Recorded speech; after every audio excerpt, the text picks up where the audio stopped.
on the one hand, you have to acknowledge the horror, how truly terrible and awful this is. But on the other hand, people are going to look for you to lead them out of it one way or another.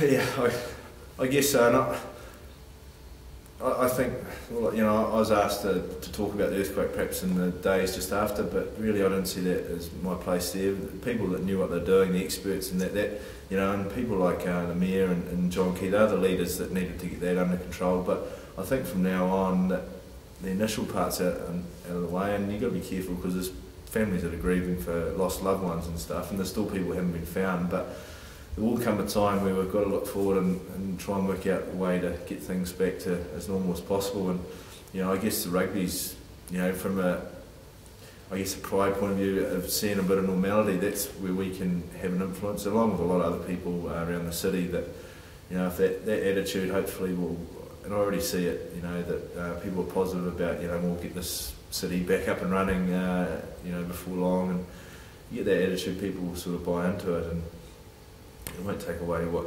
horrible things have happened, but now that it has happened, it's figuring out what to do next. And I think that's where I know sport, and especially the Crusaders, you know, with our game to play this weekend, might be a small time for Canterbury people to think about something else, and hopefully we can play well to give them a bit of a positive thing for the week. Yeah, that's where I think our role is, but you know, it's only a small thing, I suppose, but you know, if you can help anyway, that's what we want to be able to do. Are you proud of the people in this community? Because they have been so brave, haven't they?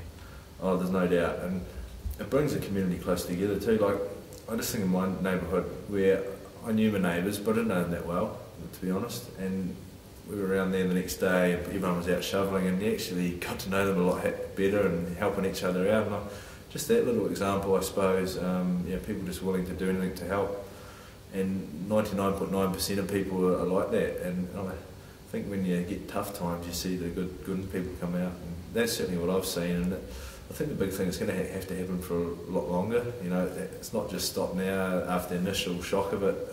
There's people that are going to struggle for a long time with getting their houses sorted and accommodation and all that, but all over the country too, I think. Like, that's, you know, everyone that I know outside there, they say, I don't know what I can do, but anything, just sing out. And I think that's probably right for everyone around the whole country. They all feel it. There will come a time where, you know, people got to get things going, and you ask most Cantabrians, they're pretty proud of it. We have got a pretty cool city, and you know, I know there's been lots of life, but bricks and mortar can be fixed, and it won't take long to get things up and running, and it'll be, you know, may even be better than before. You know, there'll be some things will be done in a way that looks good for everyone, and I think the Cantabrians will be able to still have pride to have people come and see what there is to offer around here, and it's going to take a long time, I think, but I think the attitude will become infectious, and you know, people helping, all that positive stuff we had so far, and once things get moving, hopefully helping each other out, it'll be back to being a pretty cool place to live. I certainly feel that, and you know, I know I'll be around here for a bit longer yet. It's lovely, Richie. Thanks so much. Cool. No trouble. Really lovely.